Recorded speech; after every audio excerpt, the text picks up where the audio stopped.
Welcome to another edition of Points of Interest, brought to you by the Lebanon Area Chamber of Commerce. My name is Paul Boucher. I'm the President and CEO of the Lebanon Area Chamber of Commerce. And as we do each week, we bring you a calendar of events of what's going on in the Upper Valley and have a special guests on a particular topic. And this week being no different, we have David Pierce, who is representative to General Court. Do we use the term General Court still? General Court is the official name. Is the official name. Yes, it is. In New Hampshire. And David is looking to go to the Senate this year in District 5, which is been all reconfigured and the incumbent not running, so it'll be an interesting race.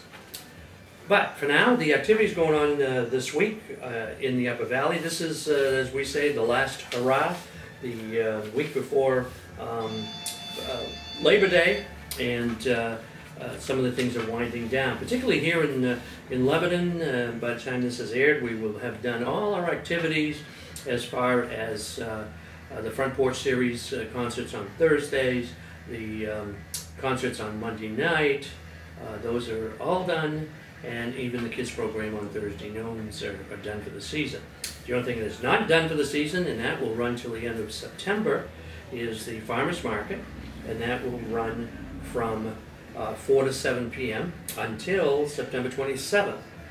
And after that point, they will begin doing an indoor farmers market at the Methodist Church here on School Street in Lebanon on one Saturday a month. And we'll keep you abreast of what that Saturday is, but they will run year-round from that point.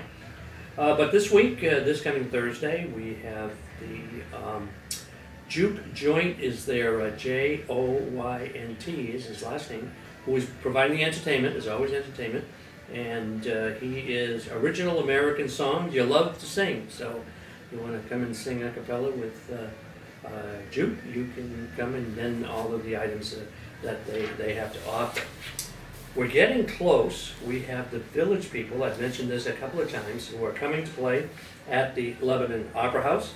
They will be here September 14th, which seems like a ways away, but I'm told that the tickets are really selling like hotcakes for that particular program. Only one show, 7:30. The Opera House only holds 800 people, so my suggestion would be is to book early for that particular event. We have going the rest of the week, the month, and into a little bit into the fall. The Shaker Museum has got always you can go out there and do your own tour or guided tours that they do out there, see how the Shakers lived and what they did for activities and such. And every once in a while they have a family day. And they're doing one this coming Saturday, which is the 1st of September, 11 a.m. to 1 p.m., and experience the life of a Shaker child. And so that is this coming weekend, and you want to get out and about and do that, you may.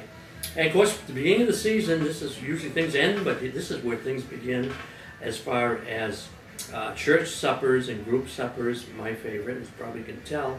And the first one of the season is pot roast dinner in Cornish, 5 to 7 p.m. at the United Church of Cornish, and that's on the Center Road in Cornish this coming Saturday from 5 to 7 p.m. We also have coming up free community arts programs, and those are going to be held at the Ava Gallery, and those begin on September 7th. Dartmouth Art for Kids, and then art labs and art stops and all of those. And so I would suggest, if you are interested in doing that, you call the Ava Gallery at 448-3117 to get more information on that particular program. So those are some of the activities going on. And of course, Ava also has classes that are going to begin this fall and in the winter of 2013. So they'll run the end of this year into next year. And they have 46 classes that they're going to be offering this coming year for children, teens, and adults. And so I would suggest, if you want to do something for that in the coming season, I would give them a call also. So those are some of the activities that are going on in the Upper Valley this week. and I'd like to welcome David Pierce to our program today. And David, give us a little background on where you're from, education, grew up, that type of thing. All right. Well, first of all, thank you, Paul, and the Lebanon Chamber for having me on. I think it's a wonderful service that you do to get the views of each of the candidates running for our offices. Well, I live in Etna, and we've been in Etna now for 7 years. But I grew up in Texas. I was born and raised in Texas, in a small little town. The joke is that the town next to us has never heard of us. So, small little town right on the Louisiana border, right on the Gulf Coast, so kind of tucked in the corner there. Like this week, Florida's dealing with Isaac. We've had our share of dodging hurricanes as well when I was growing up. And in fact, 2005, I think Hurricane Rita did some pretty big damage down there. But I grew up, I was the youngest of 7 kids. My father and mother ran a small business, and we were all expected to help in the small business, and we did. Where other kids were able to, after school, go home and play baseball or whatever. A lot of times I had to go to the shop and help out there. And you know, as I grew older, I helped actually with the business part of things, with keeping the books and maintaining inventory and things like that. And that really spurred my interest, so that when I graduated high school, I was the first of my family. Even though I was the youngest of the 7 kids, I was the first of my family to go to college. And I went to college and I majored in accounting. And I got my accounting degree, and I earned my CPA license after college. But I immediately moved to Washington, D.C. after college, because I had done an internship with my congressman the summer before my senior year in college. And I got the politics bug pretty early in life. I'm not sure where it came from. When I was a kid, about 12 years old, I watched the Democratic and Republican conventions back to back.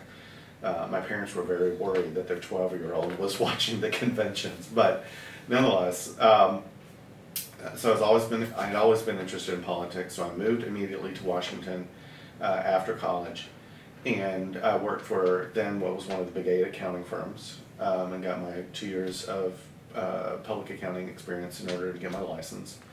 And then I did work for the federal government for a couple of years. And then after that, I went to law school there in Washington at George Washington University. And while I earned a law degree, I also earned an MBA in international business. So I have a pretty extensive business background and legal background. After law school, I went and clerked for the State Supreme Court of Pennsylvania for one of the justices there, who's now the Chief Justice, actually, of the Pennsylvania Supreme Court. Did that for 2 years, and then worked for 2 years at a national law firm in D.C. We moved back to D.C., and then in 1997, we moved to Los Angeles, and I worked for a couple of national law firms there. And then in 2004, we moved up here. I've been, since then, I've had my own practice, and was first elected to the House of Representatives in 2006. You opened your own practice. Did you open it as an attorney or as an accountant? As an attorney. As an attorney, yes. Because you had quite a few avenues that you could participate in. Yes. Yeah, I did. The accounting and the CPA and the MBA were I never intended them to be the focus of my career. They were really backdrops, background information for me to bring in expertise to the study of the law and to the practice of the law that a lot of people don't have. A lot of people will, major in history or political science or English or something like that before going into law school. And I majored in business and had this extensive business background, and so I was able to bring that kind of perspective to the cases that I worked on. And so when I was with those national law firms, I worked mainly on large commercial litigation cases. Probably one of the most interesting ones that I worked on was for a client of ours in the aerospace industry. And they had a failed launch out of Kazakhstan, Baikonur launching pad. And there's this really multi-million-dollar commercial dispute that went on with that, and that was interesting. the partners that I worked with, I was just an associate at the time, but the partners I worked with got to fly to Russia and to Kazakhstan, but it was in the middle of winter, so I think I got the better. You got the best of value yeah. staying home. Yeah, I stayed home in Los Angeles, so it was nice and warm. So you decided, all of a sudden, I'm going to pull up roots and come to New Hampshire. No connections here, and decided I'm going to open up a law firm. Well, the reason we came here is my partner got a professorship at Dartmouth. Oh, okay. And he teaches in the music department at the college. Oh, okay. Yeah, he teaches music theory and also is the director of the Handel Society at the college. You know, they perform at the Hopkins Center, and actually I sing in the Handel Society. Yeah, I sing bass.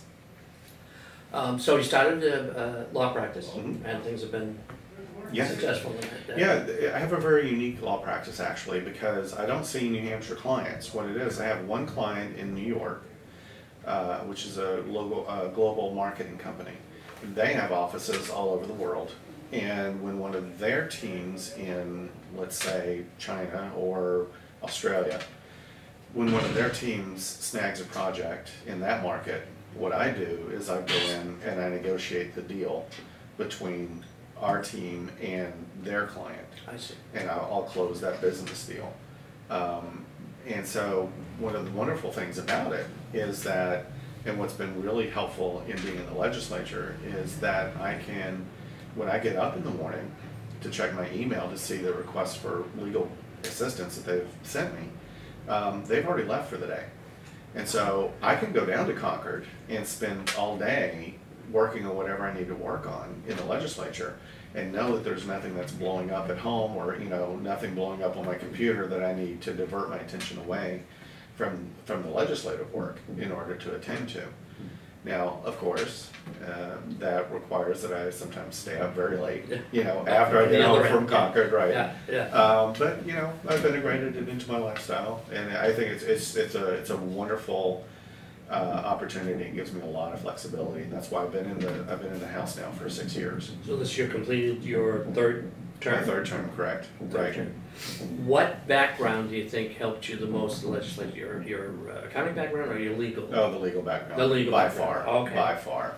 Because as a lawyer, of course, you're trained in how the law works. You're trained in how the law hangs together, and how changing one part of the law can affect another part of the law, and how it should be. I immediately went on to the election law committee when I went into the House. Of course, in election law, there are a number of constitutional issues that come up. And I think, unless they're telling a fib, I think most lawyers or most law students, when they're still in law school, would say that they would love to practice constitutional law, because the issues are just so engaging. But can you live off of? But that's the thing. The issue. Yeah, it doesn't sound like a very profitable end of the law. Right. Yeah. Very few people actually get to practice constitutional law. But I found that my 6 years in the House and on the election law committee, and then this past term I was on the redistricting committee. All of those issues are fraught with constitutional issues, and so I'm getting to practice constitutional law like I always wanted to. Like you wanted to. Yeah, exactly. I'm glad you mentioned that, the redistricting, that really a big change for District 5. Yes, there is. And if you can tell us. Sure. Currently, District 5, represented by Matthew Hood, who's a good friend of mine and has endorsed me in this race, stretches from Hanover in the north to Cornish in the south, and then stretches eastward all the way over to Franklin and Hill. And so it's more of an east-west district. After redistricting, starting in 2012 or 2013, when the new legislature is sworn in, the district is more of a north-south district. It runs from Lyme all the way down to Charlestown. It runs all along the river, but also includes Canaan and Enfield. So it's Lyme, Canaan, Hanover, Enfield, Lebanon, Plainfield, Cornish, Claremont, and Charlestown. Hopefully you forget all the towns in between. I got them all. Between. That's quite a change in the district. It is. You find that's going to be a challenge as far as. I think it's going to be a challenge in one way, in that the northern part of the Upper Valley has been together for a while in a Senate district. But now we're adding Claremont Charlestown, and they've been part of Senator Odell's district, District 8. Yes, okay. But now they're coming into this district. So it may be a bit of a change for them. I wouldn't say a challenge necessarily, but just, just getting new people in the room kind of thing. I think there are many opportunities, though, in which the northern part and the southern part of the district can create a symbiotic relationship, and it can be one district, because it is one district. Was the changes necessitated by changing in population? Is that how basically they try to redistrict so the population is fairly close to the same? Correct. In the districts? Correct, yeah, that's a constitutional requirement, Okay. constitutional imperative under the federal constitution. It's the one man, one vote, or one person, one vote principle. And the way that's achieved is saying that my vote has equal weight to yours. The way that's achieved is you draw legislative districts of roughly equal population.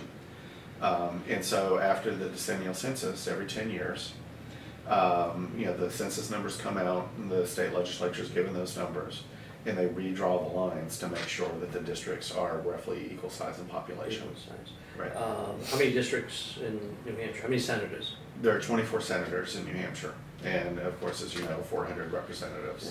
You're going to find a small crowd to Yes, deal with yes, when you get there, from yes. from 24 to the 400 Right, that you did. right. Yeah, I'm going from in the House under the new census. Every representative in the House represents 3,291 people. Oh, it's that It is that precise. small. As we say in Texas, you can't swing a dead cat without hitting one of them. But for senators, it's 50 to 53,000. So it's going to be quite a change for me personally, getting into the Senate and representing a much larger group. But I'm excited more than I can say about that possibility. While you're excited, the challenges you expect to see coming into the next year. We're going to have a new governor, Yes. new senator. Really, quite a few changes. Quite an exciting senate. Some of the senators, a lot of senators are not running for Correct. re-election. So it's really going to be changing dynamics totally for the state. I think it is. Coming up. Yes. So, what do you see as challenges the state is going forward is going to face? Well, it's interesting that when when the UNH Survey Center takes its quarterly Granite State poll, or its Granite poll, they ask what are the issues that most voters care about. The number one issue, as you would guess, is economy and jobs, and that's why I'm basing a lot of my campaign on talking about that. And I think that should be the next legislature's number one priority. Is to make sure that we continue the success that we've had in New Hampshire.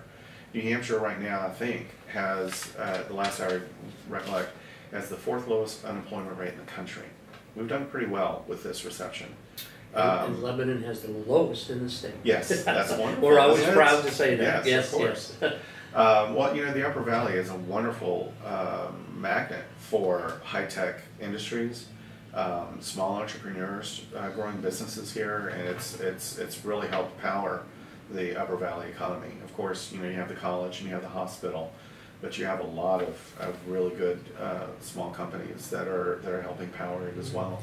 We have, for example, I'm glad you mentioned that, Grafton County Economic Development. Right. I sit on their board, and we were able to put this, what we call the incubator building, the RTC, Right. in Centerra Park, and just spinning off of companies there. One is Mascoma Corp, for one, that located here, built a building here, hired here. Now we have Adamat, who just moved out, and another company coming in. So it's really a plug and a push for the area, Yeah. with these companies coming in. I think the incubator is, if it wasn't the first of its kind in the nation, it was among the first. One of the first. Amoskeag in Manchester was before Right, us. and it's just, its success has been phenomenal. It is. And, in a time like this when we really do need to increase business and create jobs, it's been a wonderful tool to do that. And they're starting a new one in Plymouth. Right, Plymouth right. State University. Right. And we get the building from the state, and that's going to be the next one. So it's really Right, been right. a success. So I think economy and jobs should be at the next legislature's highest priority, because it's the voters' highest priority. And that's why I'm talking about it a lot in my campaign. But I also think that education and healthcare are going to be two very big issues in the next legislature as well. And so, of course, I'm talking about those as well. But I see actually economy and jobs and education and healthcare, those three issues being three legs of the same stool, so that you can't support the economy, you can't support the stool without all three legs being part of it. For education, for instance, we had someone come speak to the legislature, the CEO of a new company that relocated to Rochester over on the Seacoast, added 400 jobs to the Seacoast, and he said that, you know, in America we can't compete on personnel costs because our standard of living is so much higher. So we have to compete on technology, and that's where we're winning the race. But in order to compete on technology, businesses need an educated and skilled workforce. And you can't have an educated and skilled workforce without investing in education. And so that's why I think education is so tied in. And then you look at healthcare. Of course, healthcare is one of the largest expenditures that a small business has to account for in order to be competitive and offer its employees an incentive to work there. And you know, healthcare is accounting for about 16% of our country's GDP, and the rising cost of it is really hampering some businesses. And so I think we need to find ways of bringing down the costs and creating competition in that area. Yeah, I know, for example, education. One of the chamber had a retreat recently, and one of the things that came out of there was initiative for us to look at is to try to keep our youth here in the state. Right. They go away to college and, you know, have opportunities so they can come back and work and stay in the state. I know some years ago that Governor Lynch had appointed then Chancellor Reno from the UNH system to do a study on why the students were going away and not coming back to the area. And as you say, the education part is very important in that regard. So tell us, voting date is? September 11th. Okay. September 11th is the Democratic one and the Republican primary. And then, of course, the general election is November 6th. November 6th. Okay, excellent. So we encourage everybody to get out and vote on those days. And this is a wide open race, particularly Senate 5, which hasn't been in a long time. So we encourage you to go out and vote. And David, we thank you very much for being with us today. Thank you very much, Paul. And we wish you luck in your campaign. Thank you so much. Appreciate your time. So another program of Points of Interest, and we'll be back next week with another interesting guest. Until then.